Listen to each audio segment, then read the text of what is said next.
é Luísa. E meu nome é Lorena. Talvez você esteja se perguntando, talvez não. Mas nós não somos gêmeas. E hoje nós vamos falar sobre a nova sensação da Netflix. Minha nova obsessão, Bridgerton. A nova série da Netflix que lançou dia 25 de dezembro. E se passa no século XIX, enquanto nós acompanhamos uma família Bridgerton, nessas suas jornadas em busca de casamento. Que é basicamente isso que as pessoas faziam, né, quando eram jovens no século XIX, buscar alguém pra casar.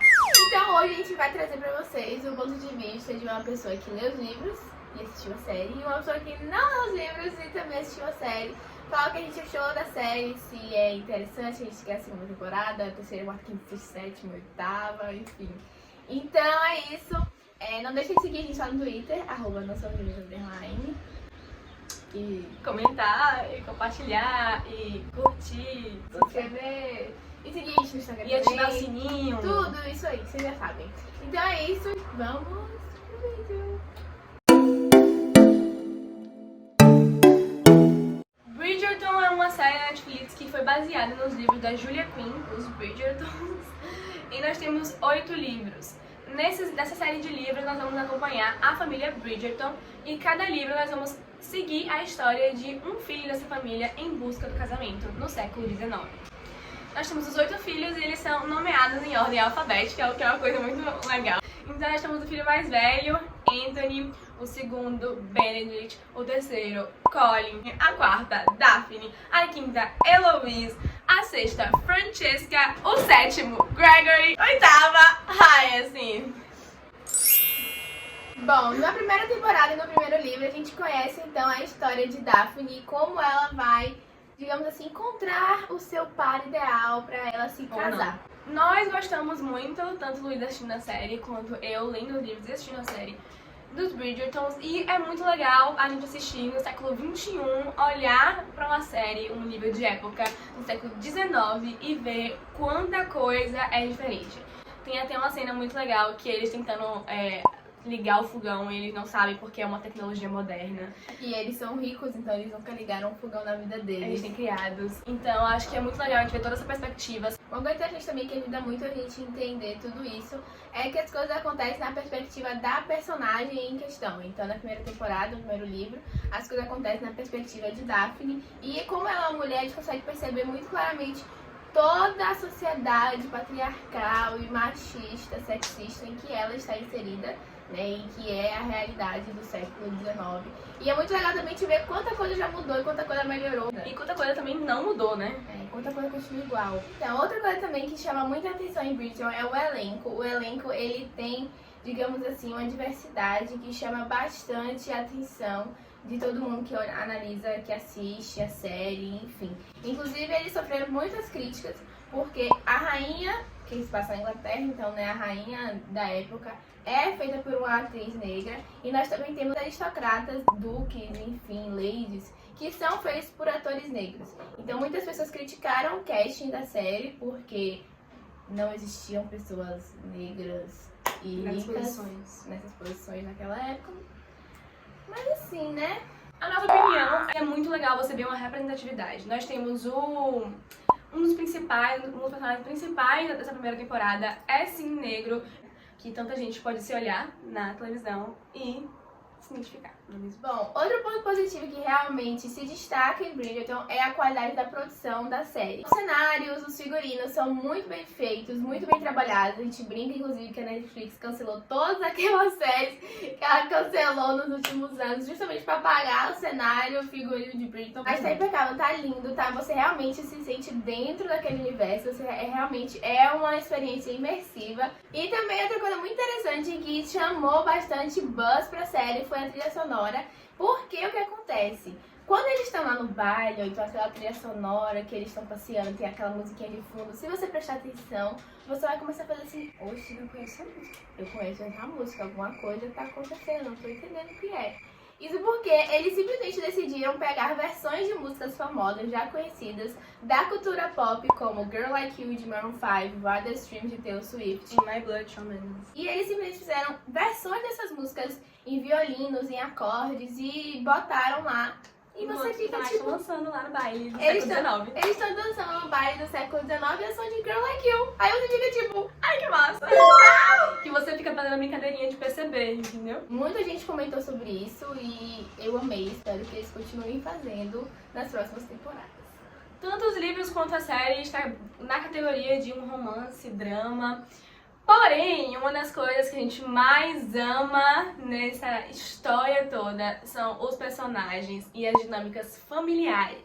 Como vocês sabem, nós estamos falando de uma família, a família Bridgerton, e, gente, todas as interações da família são impecáveis, são perfeitas. Dá vontade de você querer puxar a cadeira e sentar com ele na mesa de jantar, entendeu? Acho que isso é uma das coisas que eu mais amo, assim, porque você consegue se conectar muito com os personagens. A família rouba a cena, sabe? Os irmãos interagindo, tudo isso, as dinâmicas familiares são perfeitas. Inclusive, uma das partes que as pessoas mais gostaram e mais falaram sobre isso na internet foram justamente as partes de interação familiar entre os irmãos. Querendo ou não, os personagens principais da história de Bridgerton são os irmãos da família Bridgerton.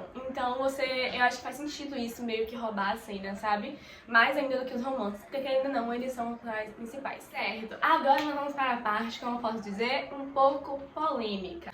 O que acontece é que, como já falamos, os irmãos da família Bridgerton vão ter, nos próximos livros e nas próximas temporadas, a sua própria história com o seu próprio par romântico. Isso significa que os fãs que estão assistindo a primeira temporada e que já leram os livros já têm um apego emocional com os próximos casais. Porém, o que acontece é que as grandes diferenças foram Anthony Bridgerton, que é o irmão mais velho de Daphne. Na série, ele tem uma historinha, um rolezinho com uma cantora de ópera.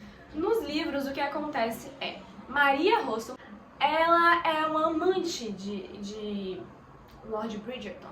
Mas não é nada demais, sabe, gente? Ela mal aparece nos livros, ele não tem grandes apegos emocionais com ela. Então, quando chegou na série e a Shonda resolveu aprofundar e até mudar um pouco esse relacionamento de Anthony com Sienna, colocando algumas cenas que dava a entender que Anthony gostava muito dela, os fãs ficaram desesperados porque acharam que isso ia mudar a história das futuras temporadas. Bom, outra coisa também que deixou muita gente desesperada é sobre o nosso xodó Colin Bridgerton, o terceiro irmão. Ele não deveria ter nenhum par romântico nessa primeira temporada, né? Porque só é mais lá na frente mesmo que o rolê acontece. Porém, nessa primeira temporada são introduzidas para Marina, que é, na verdade, uma personagem que deveria só aparecer mais lá pra frente. Porém, Colin acaba se envolvendo com ela, acaba gostando com ela, as coisas quase que acontece um rolê lá. Enfim, o pessoal gostou de criticar a Shonda falando que ela tinha mudado muito a história dos personagens, Colin e Anthony principalmente, e que isso não seria interessante para uma adaptação. Porém, contudo, entretanto, o final, eu fiz assim, nossa, quando eu vi aquele final, eu fiz assim, obrigada, Senhor. Anthony e Colin, eles foram deixados no final da temporada no exato lugar em que eles tinham que estar para que os livros dele, as histórias dele acontecessem. Então foi meio, eu falava pra Luísa que como se ela tivesse pegado o caminho mais longo para chegar no mesmo lugar. Isso é um ponto que deixou nós, fãs dos livros, muito felizes, porque apesar de algumas coisas terem mudado, até no relacionamento de Daphne com o Simon, alguns detalhes tenham mudado, os pontos chaves, os eventos mais importantes, todos aconteceram. Exatamente como nos livros. Então isso é muito bom porque você deixa a essência da história, as partes que os fãs mais gostam, tudo isso aconteceu. Isso deixa uma história, um background legal para os personagens. A gente consegue entender os motivos deles para as próximas temporadas. Então eles ficam mais aprofundados do que nos livros. Então, como no livro a gente tem um livro de ponto de vista, a gente só vê onde Daphne está, o que Daphne pensa, o que Daphne vê. Provavelmente Anthony, Benedict, Colin, o resto do pessoal, o resto dos irmãos não aparecem tanto, eles não têm tanto destaque, não têm tanto desenvolvimento. E numa série, isso provavelmente não fosse funcionar, você não iria pegar nenhum tipo de digamos assim, apelo emocional e carinho por esse personagem se ele não aparecesse direito. Se eles ficassem só lá no canto da sala com religião, então. Exatamente. Então eu acho que o que a equipe fez foi justamente trazer esses personagens pro centro, né, da história, dar um plot, um desenvolvimento pra eles e isso é bom. é bom e interessante porque a gente começa a gostar deles, a gente começa a torcer por eles. E tudo que eles acabam fazendo e falando no fim da temporada, você percebe que é um gancho pra história deles que tá por vir. Pra que a história aconteça exatamente como foi nos livros. Bom, mais polêmicas relacionadas à adaptação de Bridgerton estão relacionadas a Lady Whistledown. Lady Whistledown é como se fosse a Gossip Girl do século XIX na Inglaterra. Basicamente é isso, é um codinome, né, que alguém usa para escrever uma coluna de fofoca sobre as pessoas da alta sociedade da Inglaterra e Londres. E o que acontece? Ninguém sabe quem é Lady Whistledown, a gente só descobre quem é ela mais pra frente na história. Porém, contudo, entretanto, a gente descobre na série na primeira temporada. Sendo que nos livros nós só vamos descobrir quem é a bendita Lady Whistledown no 4º livro. Então isso deixou muita gente revoltada. Lady Whistledown é um elemento muito legal de Bridgerton, porque ela meio que comanda indiretamente a vida de todo mundo na sociedade. Porque tem coisas muito simples que podem ser escândalos no século XIX, né? Um simples beijo, um simples tirar de luva já é um escândalo na sociedade de Londres no século XIX. Então tudo que eles fazem, eles ficam, mas Lady Whistledown pode ter visto. Lady Whistledown pode postar amanhã no jornal e aí nós vamos ser acabados na sociedade. Então ela meio que dita, entendeu? É sempre um nome suspenso assim no ar. Ela narra a série de uma forma incrível, todo aquele inglês de, né, britânico, e a voz é feita por ninguém mais, ninguém menos do que Julia Andrews. Então é perfeito, é muito bom mesmo. Porém, ficou essa polêmica aí de ser revelado logo na primeira temporada. O que eu achei, Luísa, que não li os livros, enfim, só vi a série mesmo. Eu achei que tava tudo ok, eu achei que foi um bom gancho para a próxima temporada, para as pessoas ficarem curiosas, para saber o que vai acontecer, além de todos os outros ganchos que a gente já deixou. Eu achei que foi interessante e eu acho legal que você teve algumas pistas durante a temporada que, se você tivesse prestando atenção, você podia descobrir. Eu acho que talvez pudesse ter esperado segunda, terceira temporada, ou até a 4ª, pra ele...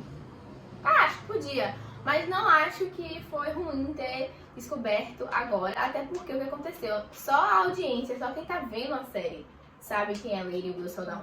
Os personagens ainda não sabem, então vai ser uma coisa de uma dinâmica interessante. E agora, meu ponto de vista com quem lê os livros. De fato, nos livros você passa 4 livros. Eu acho que o tempo cronológico do livro é tipo 10 anos de Lady Whistledown sem ninguém descobrir, sem você descobrir, sem nada descobrir. Porém, eu achei legal ter... Na verdade, não me incomodou. E depois, quando eu fui parar pra pensar sobre isso, eu achei que pode ter sido pra melhor eles terem revelado logo. Por que que eu acho isso? Primeiro, eu acho que se eles deixassem muito tempo com a Lady Whistledown um anônimo, ia meio que puxar pro lado de Gossip Girl, né? Que foi anos e anos e anos sem ninguém saber quem era. E eu acho que isso podia gerar, assim, uma crítica, uma competição desnecessária, entendeu? Porque não tem nada a ver uma série com a outra, e nada a ver, enfim, não tem nada a ver. Pode sim ser interessante nas próximas temporadas a gente já saber quem é, então a gente pode ficar procurando. E isso é muito legal. Bom, gente, então esse foi o vídeo de hoje. A gente espera que tenham gostado, que tenham se interessado pela série e que comecem a torcer pela renovação pra segunda temporada, que nem a gente tá, porque a Netflix tá demorando pra renovar essa série. Eu não tô entendendo demora, foi pra primeiro lugar no top 10 em todos os lugares do mundo. Então, pelo amor de Deus. E a gente vai dar 5 estrelas favoritada para essa série. Então é isso. Comentem aqui, deixem um like. Sabe o que vocês acharam da série? Exatamente. Se vocês assistiram, vai seguir a gente no Twitter, @SouCrisAnderline. Enfim, é isso. Um beijo. Até mais.